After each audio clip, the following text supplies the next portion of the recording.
Major funding for these broadcasts has been provided by grants from New York Community Bank, Capital One Bank, Eastern Consolidated, M&T Bank, Sterling National Bank, Meridian Capital Group, Customers Bank, Aerial Property Advisors, Perfect Building Maintenance. Additional funding has been provided by AKA Hotels, Corman Communities, AmTrust Title Insurance Company, AVR Realty Company, Avison Young, Bank of America, Merrill Lynch, Bank Leumi USA, Briarwood Organization, CBRE, Chase Commercial Term Lending, Chase Mortgage Lending, Citizens Bank, Cohen Equities, Colliers International NYC, Collins Building Services, Connect One Bank, CPEX Real Estate Services, Dime Community Bank, Douglaston Development, Levine Builders, Flushing Bank, Friedman LLP, Genova Burns, Handro Properties, Handler Real Estate Organization, HAP Investments, Hodges Ward Elliott Inc., Investors Bank, James D. Kuhn Real Estate Center at Syracuse University, Kilroy Architectural Windows, Madison Realty Capital, Matone Group, Mercantile Bank, New Banks,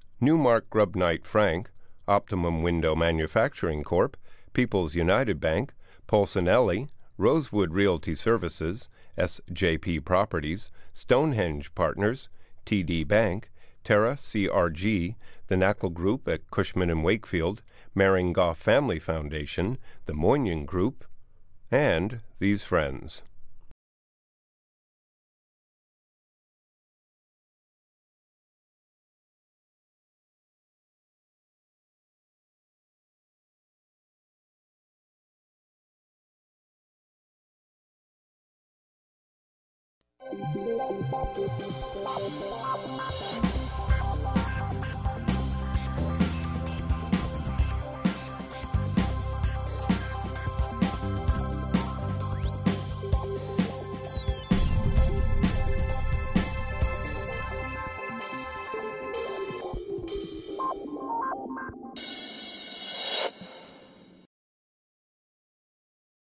The hospitality business, the restaurant business. What's happening today? Where is it growing? What's changed over the last 25, 30, or in the case of you, close to 45 years? Almost unbelievable. Okay. So today I've assembled, with the help of my executive producer, Mr. Nieporent, a group of individuals who will provide their insight. My guests include the legendary chef who just recently opened Tavern 62 by David Burke, the other legendary chef, Philadelphia born and bred, Culinary Institute graduate, Frank Crispo, and last but not least, Drew Nieporent of Tribeca Grill, Noble, and many, many others. I hope my outfit is not clashing with your pink socks. It is perfect that I'm wearing it. Sure. You know, it'd be very nice. You know, I like your shoes. Okay, so, old dean of the restaurant, yes. Old guru, what's going on today? Well, I think it's important that we have two really seasoned veterans. We've all been through the wars, we know that.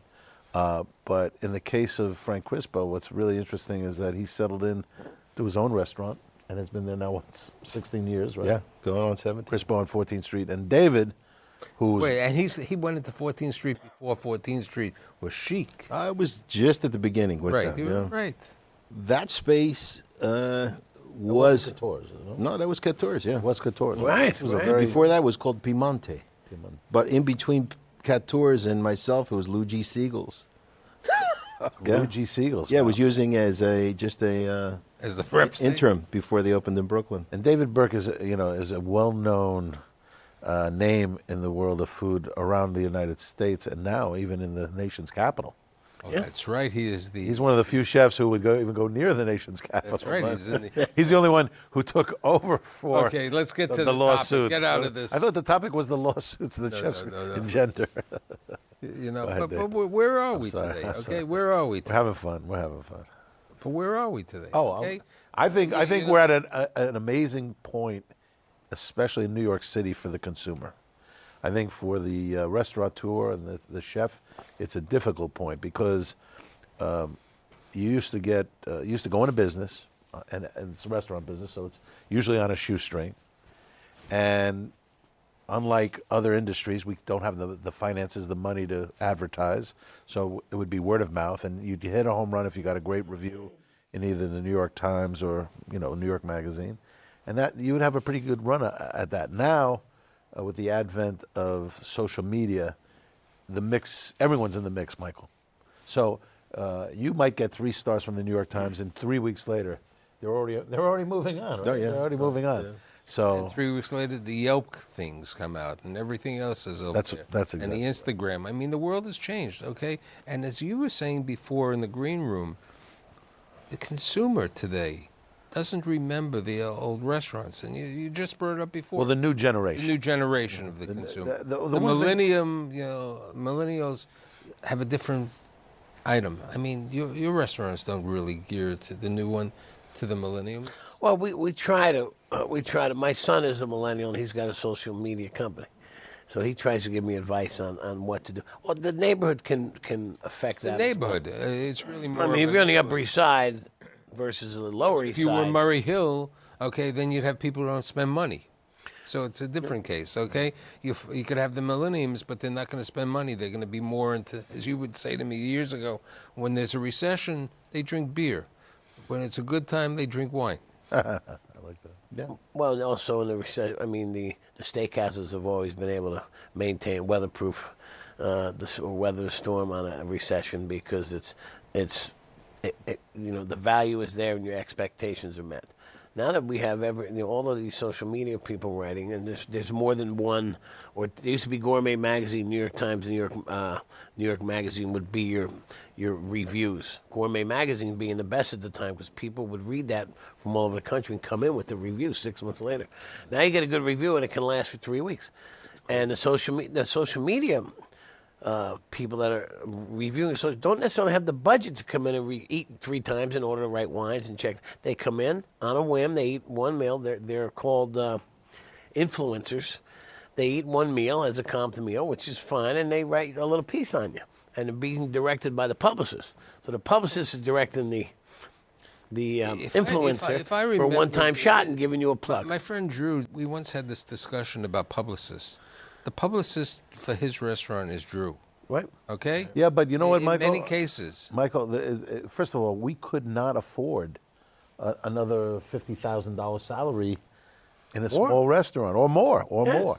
So I made it my business to read everybody who had influence, and also recognize them. And I would tell you that has served me very well.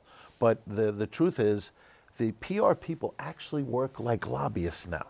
And what do I mean by that is they're not just trying to derive press for your restaurant. In many cases, they gossip about my restaurant in a way that actually can hurt my restaurant. I've never, in other words, because they might not be able to garner attention to your restaurant, but they can talk, smack about my restaurant. Or they sell you as you're the lure on the hook. Yeah. You're part of the reason why I should use them. But they're never going to give me the same PR that they're giving you, because they lose you. They're going to give me Can I just point one thing out to you, Michael? Yes. I apologize, but it's germane. Marcus Samuelson, okay? Bobby Flay.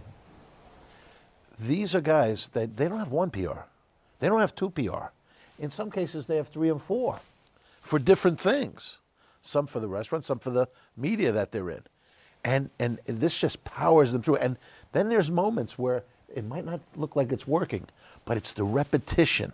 These people, the show goes on, and then one day, they're a household name. Nobody knew who half these people were until the repetition took place. But you know what? When all of you started, it wasn't the Food Network. There weren't all these shows. There weren't all these type of programs, okay? You had to start in a different way. It was a different world over there. How do you promote your restaurants? I do it very simple. I let the restaurant promote itself. And I've always been in this way of thinking that if I put everything on one plate, quality, portion, and price to the customer, they get it. They verify it. Every time they sit back, they come to the restaurant. It's not a time that I don't see people come up to me and I hear them talking as they leave. We have the backyard in the front. And I just work. These guys are These are guys that are mega guys. I'm the mom and pop without mom. And the way I look at it is how much I don't need that big restaurant to show a margin, because the way I look at it is I put everything back into the restaurant. If I was to spend money on PR, like Hall Company or whatever, I said, why would I do that? Let me keep my prices, take that money, instead of giving it to them, put it back into the food and work it that way. People are price conscious. Absolutely. Okay. I'm Restaurant Week too. You see that? Yeah, I think they're value conscious. I'm Restaurant Week. They'll spend if they're getting the value. I mean, you have. Keep in mind also, one of the reasons for his longevity and his great success is that he is, in a way, an ultimate neighborhood restaurant. You have been in neighborhoods that can be loyal and sometimes not so loyal. When he had Park Avenue Cafe, I mean, that place, that was, how long was that run? That was an amazing run. Right. Tremendous. I mean, now I'm in Tribeca, and I participate in all the community things, you know, the kids' schools and everything. They don't, that neighborhood does not support the restaurant. So I need all the hype. I need all the articles to bring people in from the outside. Well, you also need, on the Upper East Side where I am, when you're new, you need the concierge and we need the hotel. So we need the traveler that's coming to New York to know about us as well. Because as good a zip code I'm in, we still need the outside influence. Right, and that's the key, you know. It's, at one time we used to call them tourists. Now they're visitors. We love them. Okay? They're visitors to our city. And you do have to work the hotels. There's no question. When we were coming up, tourist was a dirty word in New York. It was bridging. Like they say, your restaurant is a tourist trap. Now, you're right. We call them visitors, and we love them. And we like the bridge and tunnel too. We'll take Whatever. that on a Sunday afternoon. Anybody. Anytime. How do you grow in today's world? How do you build a business? Well, one of the things we're doing is we do hotel deals. They're license deals, they're management deals. They're safe for us. Once a brand is created to a certain... I understand what it means. Explain to my audience what a hotel deal means. When you get to a certain level of recognition or expertise as a chef or a restaurant owner, your brand is valuable, and your brand is the hotels, which need restaurants but don't want to run them, will hire you to come in and put together a restaurant with your name on it, require you to be there and run it and operate it, and they'll pay you a fee. But you're not taking the risk. They'll build it out. They'll build it out. It's their labor. No, it all depends. It could be our labor, but it could be. It could be. You could just get a management fee, like the hotel chains. Okay, when you go Hilton gets a management fee of 5% in general, just as a management fee. So you can be in a similar way, and you're getting a gross fee on the management, and then a productive fee based on profitability or other virtues. Here's the thing: the old school was these companies would hire a food. Chicken is next, okay. But these companies would hire a food and beverage director, and then this one guy who knows what his pedigree was responsible for creating a coffee shop concept, a dinner concept, you know, depending upon the size of the hotel.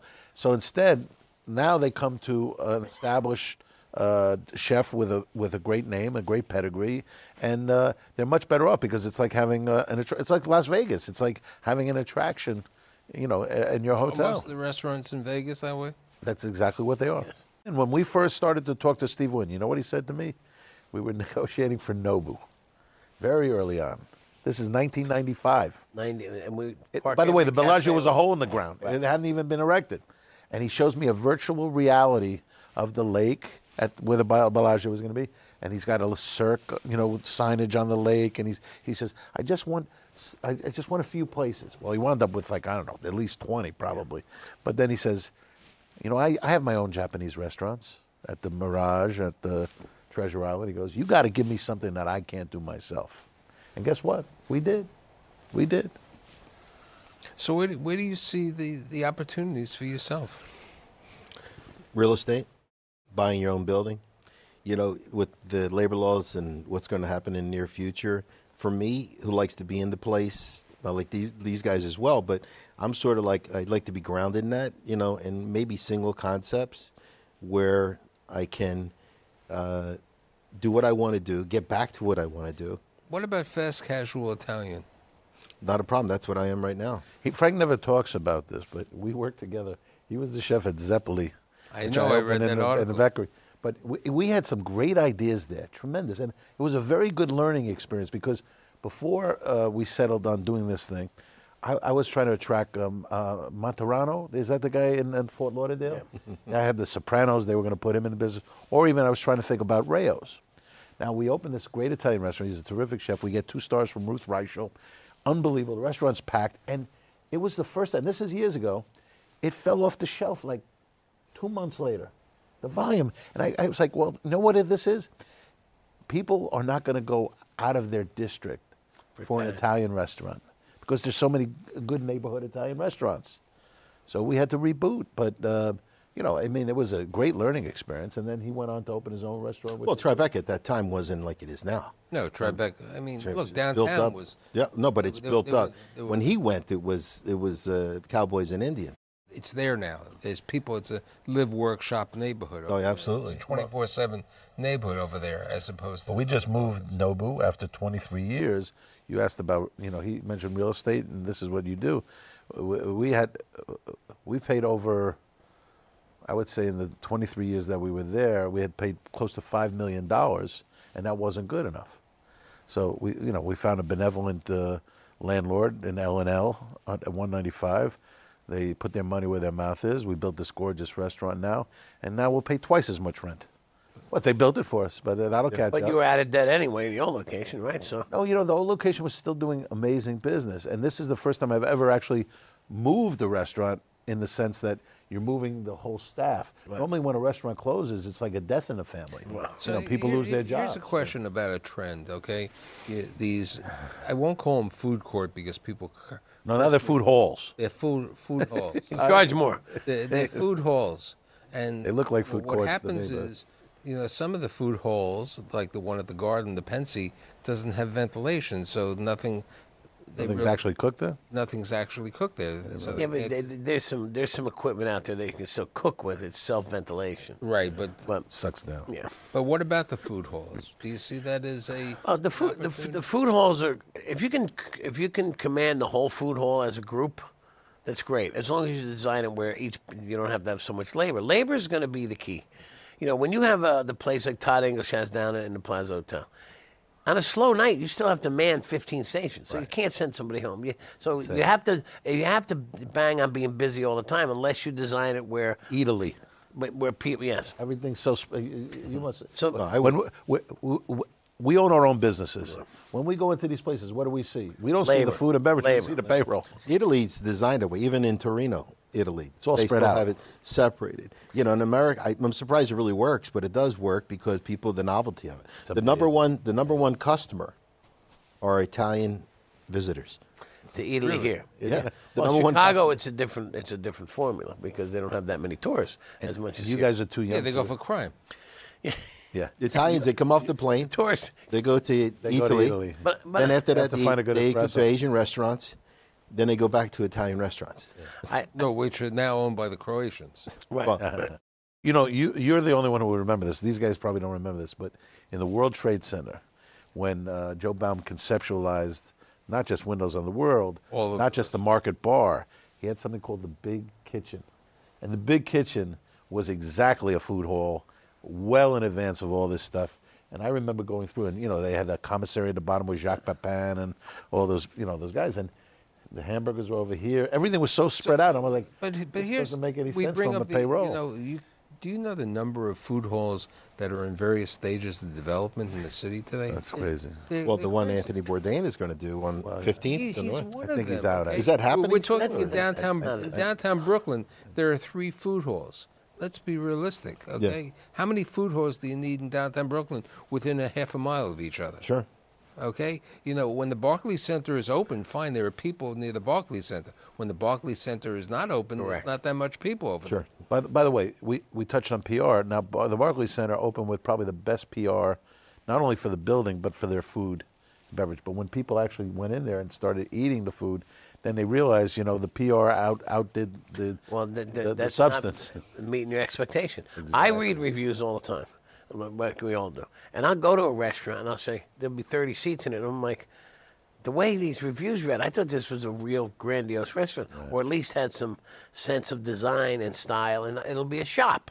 Now, there's a difference between a shop and a restaurant. In Brooklyn, But the categorized if you have a in the designed same restaurant in reviews. Brooklyn, you can kiss it goodbye. Because Brooklyn is based off of everything off. It looks like it's an afterthought. All Right. distressed. You know, you go to You can sit on a chair like this, or you can Roberta's. sit on a tree stump. You go to Roberta's. When I first went to Roberta's, there was an abandoned car in the backyard. It was an old Jaguar, and they were using the ground, and they were using it. It was back What in the about day. his friend, the barbecue boy in Red Hook? Oh, hometown barbecue. Sure, that was interesting. People waiting in line out the door. And what about the meatball shop? All of a sudden, Well, meatball shops in the city, yeah, they get around. They fit a niche. Look at Mark Ladnier left Del Posto is going to be opening up Pasta Flyer. Yeah. On 6th Avenue. Listen, the fast casual concepts are good. Fast casual, I have one in Bloomingdale's. Ahead of its time, packaged goods to go called Burke in a box. We had the sit-down side and the other side, and we have one of those in the airport in Vegas. And You were head of Blue Apron for crying out loud. You Head had of that. Blue he Apron. is blue. No, we had the whole kit. Oh, remember that? used to have the whole we kit. had that with Peter Kelly. Yeah, Peter Kelly. yeah. I think the key Another for past guest. the key for the restaurants of the future is going to be the labor model. How do we open a restaurant of good quality without so many waiters and cooks? Because the labor, it takes. Can I tell the you- fancier the restaurant, the more labor. Can I tell you something? Absolutely right. And you know what the answer is going to be? It's a little bit of what you just touched on with the kids. What do they see? They like to go to something that's distressed. It might be a brand new installation. They distress it, and they make it look like It's been like there. pre-washed jeans. You Right. pay more. And there's going to be 3 guys in the kitchen, and one guy's going to be throwing everything, the How chicken about wings, your everything's friend- going how in about the your fryer friend later. who's open 3 days One a week. garde manger, and, Your friend who's open 3 days a week in Long Island City with the trout. Oh, he's one of a kind. Hugh. Do you have a problem another going guy? to a Hill Wells. Country? No, Would you have a problem grabbing your meat H. Wells. in the paper? I don't know. my wife would. We got to go. Right. But would you have a problem with that? No. So I would think that if you did something very simple as a self-serve type of place, maybe not so much bring your meat, but if you went and chose everything you want, brought it to the table, possibly that might work in the But future. it's not the dining experience. Right. But That's But, the but this generation, I'm not you're going to convinced get they the want people. dining. There's different. They wait diners online out for there. Sweet Green. They wait online. There's different diners out there. I mean, I think what you just brought up about Sweet Green, the lines. I remember a couple years ago I had, not on one of your shows, I did a trend show in retail, and I had the guys from Chopped, and when they told me what their volume was per square foot, $1,100 a foot. I mean, for lettuce, I said, boy, you got to. Well, you know what? For so many years, it was The Sweet Green is- for an office worker. For so many years, it was nothing good to eat but burgers and pizza and sandwiches and delis. And then the health thing switched, and you had Chopped, and you had some of these other Little delis Beat. where you make your own salads and the better, fresher looking place sandwiches. on the west And side? Sweet Green, the average person spending $15 a day for lunch. Sweet Green, and Sweet Green is even doing pickup. 73rd. You order in, and there you can pick it up, and people. No. No, we're trying to figure out. He used to go to a place. Remember they had hummus and all Yeah, that. yeah. The little place on the Oh corner. yeah, tremendous. Yeah, what was the? But still, Sweet Green, that's not dining out. No. That's a grab and go. That's a fair. Some of them don't have tables. But the point is, I mean, the you're grab and- standing up and What eating are the lunch. But you were talking about tips. Is the customer looking for this raise in tips, or possibly putting the service charge on the ticket, or is the restaurant going to say, well, let me save so I don't put that onto the customer? We can somehow make a compromise, and the compromise is Look, I rather tip.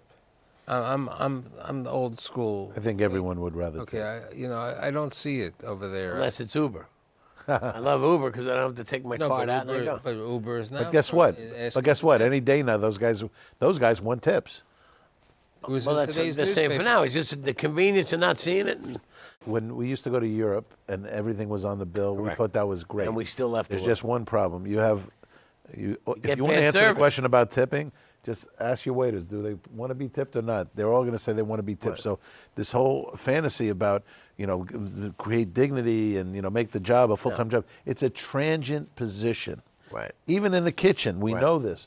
A handful of your people keep Okay, their jobs so for years. Here's my question. Handful. Yes. Who's coming? Who's the next generation of chefs? Okay, who's coming into the trade because they've watched the TV shows, they hear about this, they think it's glamorous. I'll tell you what I'm Okay? saying. I'll tell you what I'm saying.